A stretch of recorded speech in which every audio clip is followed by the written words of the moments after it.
यह बकरी दादी के लिए हर दिन बहुत सारा दूध देती है। दादी बकरी के दूध को बाजार में बेचने जाती है। फिर दादी बाजार से एक गाय खरीद लेती है। अब दादी के पास एक बकरी और गाय हो जाती है। लेकिन एक दिन बाजार वाली गाय बकरी के ऊपर हमला कर देती है और बकरी मर जाती है। दादी ये सब देखकर गुस्से में आ जाती है और उस बाजार वाली गाय को लाठी से मार मार कर भगा देती है। फिर दादी रोने लगती है। इस दादी को एक सोने का पेड़ मिलता है। दादी सोने के पेड़ को जमीन में लगा देती है। कुछ समय बाद सोने का पेड़ बड़ा होने लगता है और उसमें बहुत सारा सोना लगने लगता है। फिर दादी पेड़ से सोने की पत्तियों को तोड़कर और बोरा में भरकर अपनी गाय के साथ बाजार में बेचने के लिए निकल जाती है। तभी इस हरामी आदमी की नजर पेड़ पर पड़ती है और पेड़ को कुल्हाड़ी से काटने लग जाता है और पेड़ को चुराकर भाग जाता है। जब गाय और दादी वापस आते हैं तो पेड़ देखकर बहुत रोने लगते हैं क्योंकि किसी ने लाइक सब्सक्राइब नहीं किया। एक दिन किसान को गांव के कुआं में एक सोने का मटका मिलता है। किसान मटका को घर ले आता है और मटका को जमीन पर रखकर आराम करने लगता है। तभी कबूतर आकर अपने अंडे मटके में डाल देता है। कुछ ही देर में अंडे सोने के बन जाते हैं। किसान हैरान रह जाता है। फिर किसान घड़ा और सोने के अंडों को अपने पास रखकर सो जाता है। रात में कबूतर सोते हुए अचानक घड़े में गिर जाता है और जब किसान सुबह देखता है तो हजारों कबूतर मटके से बाहर निकल रहे होते हैं। किसान खेत में देखता है तो कबूतर सारी फसल खा जाते हैं। किसान तुरंत समझ जाता है और मटके को लेकर कुएं की तरफ भागता है और मटका को कुएं में फेंक देता है और सब पहले जैसा हो जाता है। फिर भी किसान रोने लगता है क्योंकि लाइक सब्सक्राइब नहीं किया।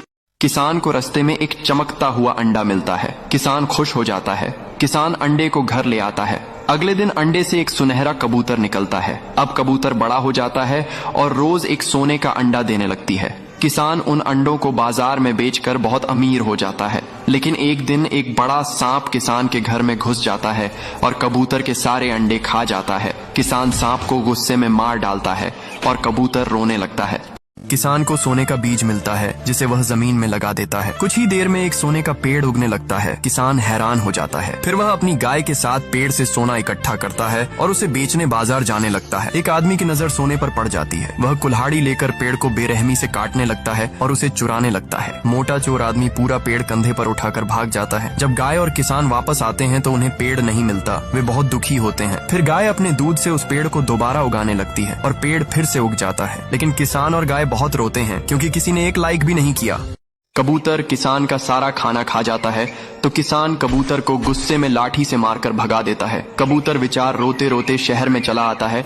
तभी उसे बर्गर से भरे ट्रक दिखाई देते हैं। भूखा कबूतर जल्दी से ट्रक से बहुत सारे बर्गर को खाने लगता है। तभी अचानक से कबूतर का पेट खराब हो जाता है और पूरे शहर में गंदगी फैलाने लगता है। फिर किसान कबूतर को पकड़कर घर ले आता है और कबूतर को नीम के पत्तों का काढ़ा पिला देता है। कबूतर ठीक हो जाता है। फिर भी रोने लगता है। फिर लाइक सब्सक्राइब नहीं किया। दादा और एक बड़ा कबूतर मिलकर ट्रेन की पटरी पर एक आम का पेड़ लगाते हैं। फिर दोनों मिलकर उस पेड़ को पानी देते हैं। देखते ही देखते पेड़ बड़ा हो जाता है और उसमें ढेर सारे आम लग जाते हैं। दादा पेड़ से ताजे आम तोड़ते हैं और उन्हें बेचने बाजार ले जाते हैं। लेकिन तभी अचानक उसी पटरी पर एक तेज रफ्तार ट्रेन आ जाती है। बेचारा कबूतर ट्रेन को रोकने की बहुत कोशिश करता है लेकिन ट्रेन आम के पेड़ से टकरा जाती है। आम का पेड़ टूटकर बिखर जाता है। बेचारा कबूतर रोने लगता है क्योंकि किसी ने लाइक और सब्सक्राइब नहीं किया।